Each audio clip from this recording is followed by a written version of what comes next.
पक्षात नाराज असल्यानं भाजपच्या वाटेवर असलेले राजापूरचे माजी आमदार राजन साळवी यांना आज मातोश्रीनं बोलावणं पाठवलंय।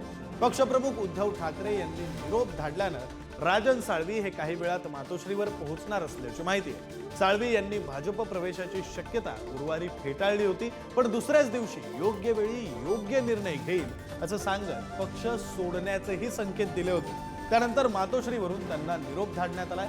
या भेटीत उद्धव ठाकरे त्यांची समजूत काढण्यात यशस्वी होतात का याकडे शिवसैनिकांचं लक्ष लागलंय। बघा, 2 दिवसापूर्वी राजन साळवी यांनी पत्रकार परिषद घेऊन मी उद्धव बाळासाहेब ठाकरे या शिवसेना पक्षाशीच कायम प्रामाणिकपणे राहणार अशा पद्धतीचं ठामपणे पत्रकार परिषदेमध्ये सांगितलेलं आहे आणि आपल्या माध्यमातून त्यांचं ते स्टेटमेंट आम्ही ऐकलेले आहे। आज सुद्धा राजन साळवी मातोश्रीवर गेलेले आहेत। निवडणुकीच्या कालावधीमध्ये सुद्धा माननीय पक्षप्रमुख उद्धवजी ठाकरे यांची सभा आम्ही लांजामध्ये लावत होतो, पण ती त्यांनी नाकारली।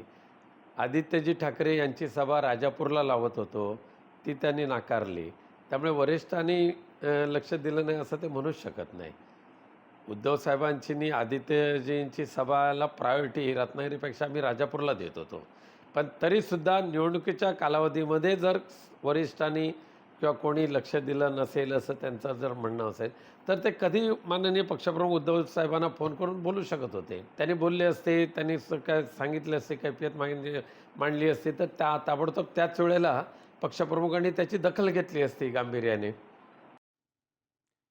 या संदर्भात बोलण्यासाठी आपले प्रतिनिधी चेतन सावंत आपल्यासोबत आहेत, त्यांच्याकडून आपण अधिकचा तपशील घेऊया। चेतन, खरं तर मागच्या काही दिवसांपासून या ज्या सगळ्या चर्चा सुरू आहेत, म्हणजे राजन साळवी पक्ष सोडतील, भाजपमध्ये जातील, आत्ताच्या घडीला नेमकं काय होतंय ठाकरेंच्या शिवसेनेमध्ये? काय परिस्थिती दिसते? राजन साळवी रामराम ठोकू शकतायत? विक्रांत, खरं तर 2 गोष्टी खूप महत्त्वाच्या आहेत। एक म्हणजे राजन साळवी हे ज्या मतदारसंघातून हरलेले आहेत तो मतदारसंघ म्हणजे राजापूर हा मतदारसंघ आहे।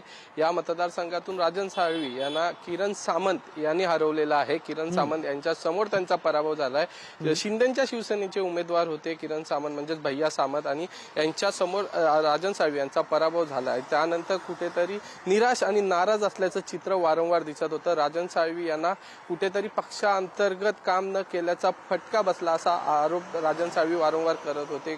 पक्षातील लोकांनीच काम केलं नसल्याची देखील त्यांना कुठेतरी या गोष्टीची खंत देखील वाटत होती, मात्र त्या संदर्भात ते समोर येऊन कुठेही बोलत नव्हते। आणि त्यानंतर त्यांनी त्यांच्या जे जवळचे कार्यकर्ते आहेत, पदाधिकारी आहेत, यांच्याशी चर्चा करून आपण योग्य तो निर्णय घेऊ अशी पहिली भूमिका मांडली होती। मात्र नंतर ज्यावेळी या सर्व भूमिकेच्या बातम्या झाल्या त्यानंतर त्यांनी असं सांगितलं होतं की मी निष्ठावंत आहे, मी कुठेही जाणार नाही, मी शेवटपर्यंत ठाकरेंच्या शिवसेनेचे म्हणजे उद्धव ठाकरे यांच्या सोबत राहील।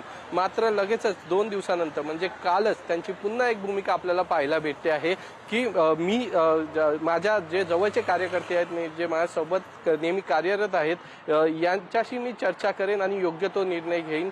एकंदरीतच जर पाहिलं तर राजन साळवी सध्या संभ्रमात असल्याचं चित्र हे आपल्याला पाहायला भेटत आहे। नेमका काय निर्णय घ्यायचा हे त्यांना समजत नाही आहे। त्यातच उद्धव ठाकरे यांची आज होणारी मातोश्रीवर त्यांची भेट ही देखील महत्त्वपूर्ण असणार आहे।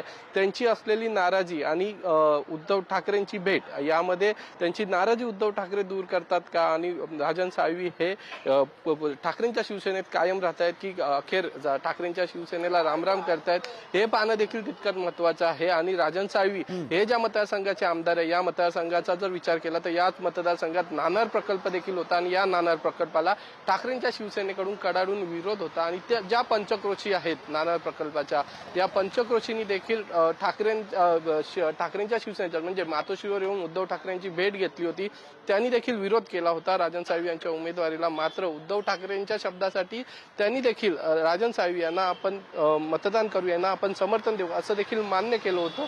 तरी देखील राजन साळवी यांचा पराभव झाल्याने कुठेतरी पक्षश्रेष्ठी असतील किंवा पक्षातील ज्येष्ठ नेते असतील यांनी कुठेतरी पाठ फिरवल्याचं राजन साळवी यांना वाटत आहे आणि त्यामुळेच कुठेतरी ही नाराजी आहे ही आपल्याला पाहायला भेटते। विक्रांत, खरंय चेतन, तुम्ही म्हटल्याप्रमाणे आता ठाकरेंची भेट झाल्यानंतर राजन साळवी नेमका काय निर्णय घेतात, त्यांची नाराजी कायम राहते की त्यांचं पक्षातलं स्थान कायम राहतं हे पाहणं महत्त्वाचं असेल। आणि